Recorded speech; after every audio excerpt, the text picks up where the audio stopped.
அடுத்தபடியாக வனவேங்கை கட்சி நிறுவன தலைவர்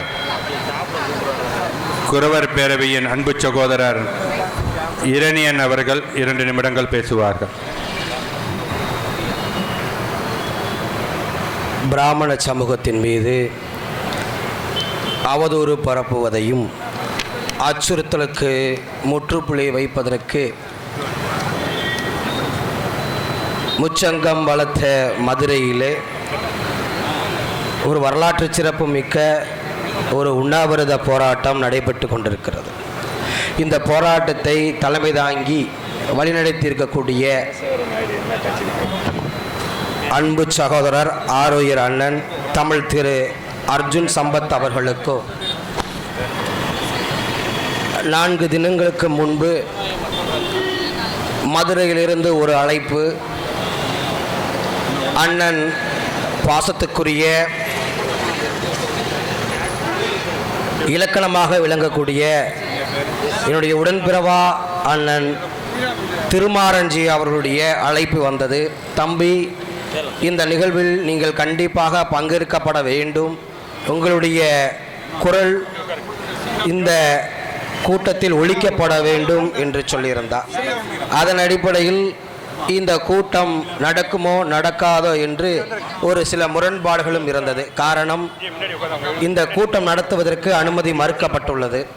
அதை தாண்டிதான் நீதிமன்றத்தில் போராடி இந்த கூட்டத்தை உறுதி செய்திருக்கிறார்கள். அதிலேயே இந்த உண்ணாவிரத போராட்டம் வெற்றி அடைந்து விட்டதுதான் என்று சொல்ல முடியும். ஆக இந்த கூட்டத்தினுடைய நோக்கம், ஒரு சமூகத்தின் குரல் எந்த பக்கத்தெல்லாம் நெரிக்கப்படுகிறதோ, எங்கெல்லாம் முறிக்கப்படுகிறதோ, அதற்கு எதிராக நாம் குரல் கொடுக்க வேண்டிய தேவை இந்த மண்ணிலே இருக்கின்றது. பொதுவாகவே பிராமண சமூகத்தை அவதூறாகவும் இழிவாகவும் பார்க்கின்ற ஒரு நிலை தற்காலத்தில் நவீன தூற்றலாக எழுந்து கொண்டிருக்கிறது. எப்படி 19 கிட்ஸ் 2K கிட்ஸ் என்று சொல்வார்களோ, அதுபோல பிராமணிய கிட்ஸ் என்கிற ஒரு தூற்றலும் மிகவும் கேவலமாக நடைபெற்று கொண்டிருக்கிறது. பொதுவாக நாம் எந்த மதத்தையும் எந்த சமூகத்தையும் இழிவுபடுத்துகின்ற நோக்கத்தை நாம் கைவிடப்பட வேண்டும். அனைவருமே ஒன்றானவர், அனைவருமே ஒரு ஒளி வகுத்தனர் என்கிற ஒரு நிலைப்பாடை நாம் உருவாக்கப்பட வேண்டும். ஆனால் இங்கே என்னதான் சாதி பாகுபாடு இருந்தாலும் மத பாகுபாடு இருந்தாலும் குறிப்பிட்டு இந்துவத்தில் இருக்கக்கூடிய ஆகம விதிமுறையை கொண்ட வழிபாடுகளை குறிவைத்து தாக்குவது ஏற்புடையது அல்ல. அவருடைய மார்க்கம் அவர்களுடையது, அவருடைய வழிபாடு அவர்களுக்கான உரிமையானது. அதில் தலையிடுவதற்கு யாருக்குமே அதிகாரம் கிடையாது. ஏன், இந்திய அரசியலமைப்பு சட்டத்தில் புரட்சியாளர் அண்ணல் அம்பேத்கர் வகுத்த வழிபாடு அதைத்தான் சொல்லப்படுகிறது. ஆனால் இங்கு குறிப்பிட்டு அவதூறுகளை பரப்புவதில் திட்டமிட்டு செயல்பட்டு கொண்டிருக்கிறது சில திராவிட அரசுக்கு கீழ் இயங்கக்கூடிய சில இயக்கங்கள். அதை நாங்கள் முற்றிலும் புறக்கணிக்கிறோம். நாங்களும் வழிபாட்டுக்கு சொந்தக்காரர்கள் தான் என்று சொல்வது போல, பழனிமலையிலும் திருச்செந்தூரிலும் திருப்பரங்குன்றத்திலும் வீற்றிருக்கக்கூடிய எம்பெருமான் தமிழ் நிலத்தின் இறையோன் குறிஞ்சி நிலத்தின் தலைவன் முருகனுடைய மனைவி குரமகள் வள்ளியை மணந்த மக்கள் நாங்கள். அந்த வழிபாட்டுக்கு சொந்தக்காரர்கள் நாங்கள். இன்றும் எங்களுடைய கலை நிகழ்ச்சியாக பெரும் விழாவாக வள்ளி முருக பெருவிழா பழனியில் வருடந்தோறும் நடத்துகின்றோம். அதற்கு அதிகமாக முக்கியத்துவமும் ஆதரவும் கொடுக்கிறது இதே பிராமண சமூகத்தினர்கள் தான். அவர்கள் வேறுபாடு பார்த்திருந்தால், அவர்கள் தீண்டாமை பார்த்திருந்தால் நம்மளை அவர்கள் அப்புறப்படுத்தி இருப்பார்கள், நீங்கள் வழிபடக்கூடாதுன்னு சொல்லியிருப்பார்கள். ஆனால் அவர்கள் அப்படி சொல்லவில்லை. அவர்கள் அன்போடு தாய்ப்பிள்ளையாக அரவணைத்து அந்த வள்ளி முருக பெருவிழாவிற்கு ஆதரவும் கொடுத்திருக்கிறார்கள். ஏதோ ஒரு இடத்தில் யாரேனும் தவறு செய்தால் அது ஒட்டுமொத்த குடும்பத்தையே கொலைகாரர்களாக திட்டுவது போல, ஏதேனும் இடத்தில் ஏதோ ஒரு மதத்துக்காரர், ஏதோ ஒரு சாதியை சார்ந்தவர் ஏதேனும் புண்படியாக ஒருத்தர் பேசியிருந்தால் தனிப்பட்ட பகையை ஒட்டுமொத்த சமூகத்தின் பகையாக, ஒட்டுமொத்த குடும்பத்தின் பகையாக, ஒட்டுமொத்த மதத்தின் பகையாக கொண்டு வருவதும் அது ஏற்புடையதே அல்ல. ஆக இங்க இருக்கக்கூடிய பிராமண சமூகத்திற்கும் தொப்புள்குடி உறவுகளுக்கும் நீதி வேண்டும், நியாயம் வேண்டும். எங்கெல்லாம் அவதூறு பரப்புகிறார்களோ, தவறு இழக்கிறார்களோ, அதற்கு எதிராக சட்டம் சரியான முறையில் கையாளப்பட வேண்டும். இங்க இருக்கின்ற ஆளுகின்ற திராவிட அரசு, தமிழக அரசு, மாண்புமிகு தமிழக முதல்வர் மு.க. ஸ்டாலின் என்கின்ற திமுக அரசு ஒருதலை பட்சமாக இயங்குவதை தயவு செய்து நிறுத்தப்பட வேண்டும். தொடர்ச்சியாக இந்த போக்கு நடைபெற்று கொண்டிருக்கிறது. இந்த கோரிக்கைகளை அவர்கள் முன்னில் வைத்தால் கூட செவிடன் காதில் சங்கூதர கதையாகத்தான் பிராமணர்களுடைய கோரிக்கையை இந்த அரசு பார்க்கின்றது. அதனால்தான் பேர் அன்புக்குரிய தமிழ் திரு அண்ணன் அர்ஜுன் சம்பத் அவர்கள் தெள்ள தெளிவாக ஒவ்வொரு மீடியாவிலும் வைக்கிறார்கள், அழுத்தமாக திருத்தமாக சொல்கிறார்கள். இங்கு பிராமணர்கள் ஆதிக்கம் அதிகமாக இருந்தாலும் கூட அவர்களுக்கு முழுமையாக உரிமைகள் அதிகார பகிர்வுகள் அங்கு கிடைப்பதில்லை என்று நேரடியாக விளக்கிறார். ஆனால் அதற்கும் அவர்கள் விமர்சனம் செய்கிறார்கள்.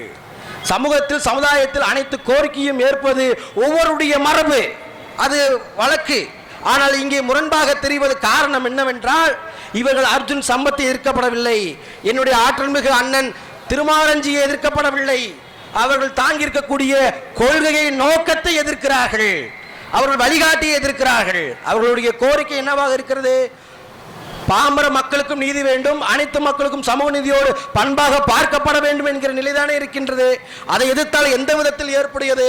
ஆக ஏதேனும் ஒருவர் ஏதோ ஒரு மூலையில் தவறு செய்திருந்தால் ஒட்டுமொத்தமாக ஒரு சமூகத்தை பின்பற்றுவதும் புண்படுத்துவதும் எந்த விதத்தில் நியாயம்? ஆக இதைத்தான் நாங்கள் எதிர்க்கின்றோம். ஒரு காலம் வரை பிராமணர்கள் வீதிக்கு வந்து போராடிய வரலாறே கிடையாது. எனக்கு தெரிஞ்சு இந்த வரலாற்றில் கிட்டத்தட்ட 15 வருடம் இந்த சமூகத்திலே நான் களமாடி கொண்டிருக்கின்றேன்.